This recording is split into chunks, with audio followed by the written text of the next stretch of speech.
The morning after my son-in-law left, I walked out to the garage to get my rake.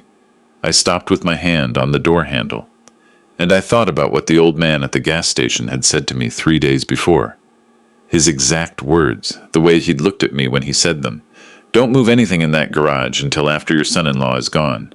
I'd almost laughed at him when he said it. I didn't laugh now. I left the rake where it was and walked back inside. That decision, that one small choice, is the reason I'm still living in my own house today. Let me back up, because none of this makes sense without the beginning. And the beginning, honestly, starts with my daughter. My daughter, Ren, is 34 years old. She has her mother's eyes and her mother's laugh, and for most of her life, she also had her mother's good judgment about people. Then she met Gavin. I want to be careful here because I know how easy it is for a father to dislike every man his daughter brings home. I've heard the jokes. I've made some of them myself.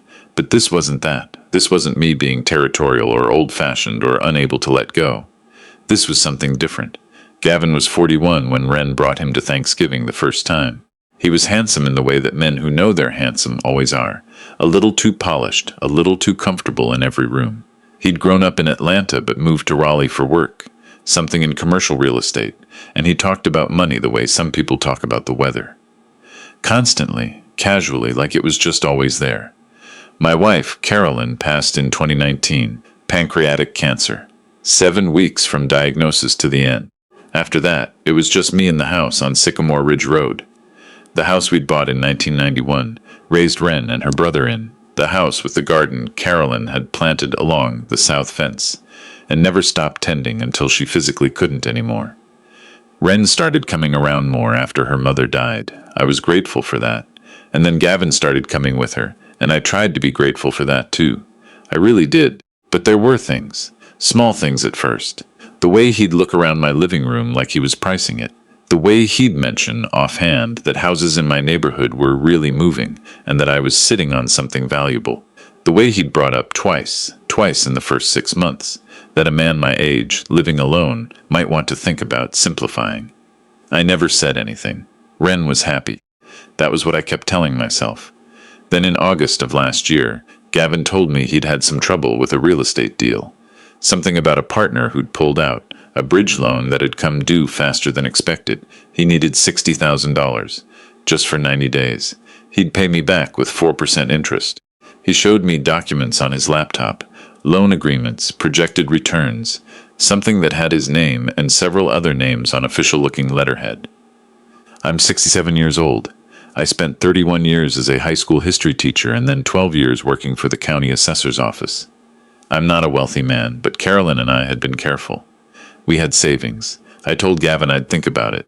That night I called my son, Dwayne, who lives in Asheville. Dwayne is 2 years younger than Ren and about 10 years more cynical. He said, "Dad, don't do it." Flat, no hesitation. I don't trust that man, and I never have. I said I didn't either, but I didn't want to cause problems with Ren. Dwayne said, "Ren will survive you not giving her husband $60,000. I didn't sleep much that night. The Sunoco station on Miller Creek Road is about 1.5 miles from my house. It's one of those places that's been there so long it's become invisible. You drive past it 500 times before you actually see it. I stopped there on a Thursday morning in early September for a cup of coffee and ended up behind an older man at the register who was coming up short. He wasn't making a scene about it. He was just quietly counting out coins from a small leather change purse, the kind you don't see anymore, and the young woman behind the counter was waiting patiently. He had a prescription bag from the pharmacy 2 doors down and a small cup of coffee, and he was about $4 short of covering both. I don't know why I did it without even thinking. I just said, "I've got it," and handed the cashier a 10. The old man turned around. He was maybe 80, white-haired, with the kind of face that has been outdoors for most of its life. Deeply lined, clear eyes. He said, "That's very kind." "Thank you." I said it was nothing. I meant it. But then he looked at me for a moment in a way that felt oddly specific. Not like he was examining me, but like he already knew something. And he said, "You live up on Sycamore Ridge, don't you? Big place, detached garage, the garden along the south side?" I said yes. I was a little surprised. He said he used to walk that road in the mornings, and he'd noticed the garden for years. Said my wife had done beautiful work with it. I thanked him for that. It meant something to me. We walked out together, and he stopped beside a beat-up Ford Ranger in the lot. He looked at me again and said, "I don't mean to overstep, but I've seen a dark-colored Audi parked on your street a few times in the past week, sitting there. Not in front of any particular house. Is everything all right?" I felt something tighten in my chest. A dark-colored Audi. Gavin drove a dark gray Audi. I said I thought everything was fine. The old man nodded slowly. Then he said, "One more thing, and forgive me if this sounds peculiar. Don't move anything in that garage of yours. Not until after your son-in-law's visit is done." He paused. "I know that's a strange thing to say to a man you don't know, but I've learned to say the things I notice." I stood there in the Sunoco parking lot, and I didn't know what to say. He got into his truck and drove away. I went home, and I sat at my kitchen table, and I tried to think clearly. How did he know Gavin was my son-in-law? I hadn't said anything about my family. I'd said almost nothing about myself at all. Maybe he'd seen them together. Maybe he'd talked to a neighbor.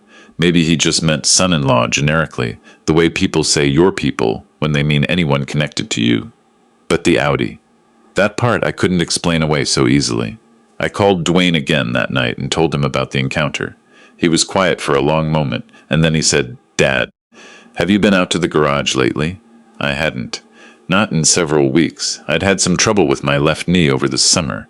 A fall on the back steps, nothing serious, but the kind of thing that makes you move more carefully, and I'd had no reason to go out there. Carolyn's garden tools were in there, my old workbench, 2 filing cabinets with 30 years of house records and tax documents. My car lived in the driveway, because the garage had gradually become a storage place over the years. Dwayne said, "I think you should wait." I wasn't sure why. Maybe it was the old man's words. Maybe I wanted to see what Gavin would do if I gave him room to do it. Gavin and Ren came the following weekend. It was a Saturday. They arrived around noon, and Gavin was his usual self. Warm, expansive, talking about a new development project in Charlotte, asking if I wanted to take a look at my house's current Zillow estimate. Ren made sandwiches. We sat on the back porch, and it felt almost normal. Gavin brought up the loan again after lunch while Ren was inside. He said he'd understand if I needed more information. He pushed his phone across the table with some figures on it. He said 60,000 for 90 days was something I'd barely feel, and that the return would make a real difference for Ren's future. I said I was still thinking. He smiled and nodded, and said to take my time. That evening, after dinner, he said he needed to stretch his legs and walked out to the backyard. I watched from the kitchen window. He stood near the garage door for a while, long enough that I noticed. Then he walked back. That night I barely slept. Sunday morning they left around 10. Ren hugged me for a long time at the door and said she loved me and told me to call Dwayne more. Gavin shook my hand and said he'd be in touch. I watched his gray Audi back out of the driveway and disappear around the corner. And then I stood there in my doorway thinking about the old man at the gas station, and I did not go get my rake. What I did instead was call my neighbor from 3 doors down, a retired sheriff's deputy named Aldous, who I've known since 2003. I told Aldous I had a feeling something was wrong in my garage and asked if he'd walk out there with me. He came over 20 minutes later with a flashlight, even though it was broad daylight, which is the kind of man Aldous is. We opened the side door of the garage and stepped in. At first I didn't see anything different. The workbench was where it had always been. The garden tools along the left wall, the 2 filing cabinets in the back corner. Then Aldous pointed his flashlight at the area behind the riding mower, toward the back right corner where I kept bags of mulch and old fertilizer. There was a black duffel bag sitting there that I had never seen before in my life. I felt the floor tilt under me a little. Aldous put a hand on my arm and said, "Don't touch it." He looked at it carefully from a few angles without moving it. Then he said, "There's something wrapped in a shop rag under the left handle. Can you see it?" I could. He said, "I need you to step outside, Warren, right now." I found out later what was in that bag: a handgun, a Ruger 9mm, that had been reported stolen in a burglary in Chatham County 11 months prior. 2 burner phones, both inactive. A folded piece of paper that had my name on it, my address, and a typed list of items that appeared to be a contents inventory. Carolyn's jewelry, the small fireproof safe in the bedroom closet, the serial numbers of my television and laptop. Aldous said the obvious thing was that someone was either planting evidence to make a case that I'd been involved in something, or setting up a scenario where they could report the gun themselves and have it found on my property. Either way, it pointed towards someone who wanted to create a reason, a legal reason, for my circumstances to change dramatically. Someone who maybe wanted to push forward a claim that I wasn't capable of managing my own affairs, that I needed help, that someone else should be handling my house, my finances, my life. I thought about Gavin standing by the garage door Saturday evening, watching the yard, watching me. I thought about $60,000. I thought about the look on his face every time he mentioned how much my house was worth. The investigation took most of the fall. Aldous connected me with a detective he trusted, a woman named Sergeant Voss, who had 20 years on the property crimes unit. She took it seriously from the beginning. She said what Aldous had said, that this looked like a setup, potentially for an elder financial exploitation case, and that she'd seen versions of it before. It turned out Gavin had 2 prior civil judgments against him in Georgia, both involving disputed property transactions. One had been settled out of court, the other had gone to mediation. He'd never been criminally charged, but his name appeared in a pattern of complaints that had never quite cohered into a prosecutable case, until now. The burner phones provided the thread they needed. The call records, once unlocked, showed contact with a man who was already on Sergeant Voss's radar. Someone Gavin had worked with on a deal in Greensboro 2 years prior that had also ended in complaints. That man had been seen on my street, in a dark-colored Audi that was registered to a shell company, the Audi the old man had noticed. I have to tell you about telling Wren. It was the hardest thing I've done since I told her that her mother was dying. She didn't believe me at first. Or she didn't want to. She cried, and she asked me if I was sure, and she asked me if Aldous could have been wrong, and I let her ask all of it. I sat at my kitchen table, the same table I'd sat at when I couldn't sleep after Gavin asked me for the money, and I told her everything. The gas station, the old man, the bag in the garage, Sergeant Voss, all of it. Wren is strong. She gets that from her mother, too. She left Gavin in November. He didn't contest much. Sergeant Voss told me later that he'd been advised by whatever attorney he'd found that contesting anything would only invite more scrutiny. He packed what was his from the house they'd been renting and moved back to Atlanta.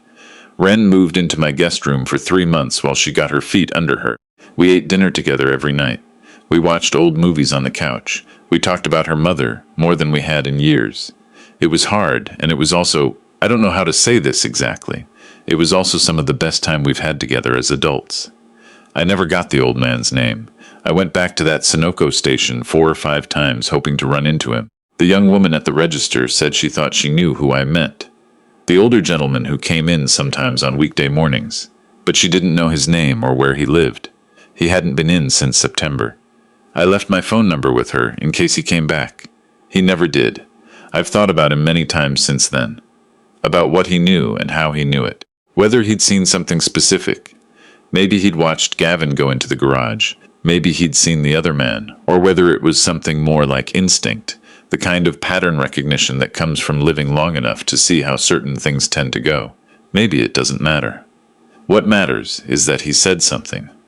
To a stranger he owed nothing to in a gas station parking lot on a Thursday morning in September. I like to think it was the coffee. I like to think that a small thing done without calculating the return, just a $10 bill handed over because it was the right thing to do in that moment, found its way back to me in the exact form I needed. The garage is clean now. Aldous helped me clear it out last spring, a proper clear out, the first in years. We found some of Carolyn's things I'd forgotten were in there. A box of seed packets she'd been saving. Her old kneeling pad for the garden, still in reasonable shape. Her handwriting on the side of a cardboard box that said spring bulbs. Do not throw away. I didn't throw them away. I planted them along the south fence in October the way she would have. I'm not as good at it as she was. My rows aren't as straight. I forget which ones need more water. But they came up in April anyway, those stubborn bright things, like they'd been waiting in the dark all winter just to prove a point. Wren came to see them the first weekend they bloomed.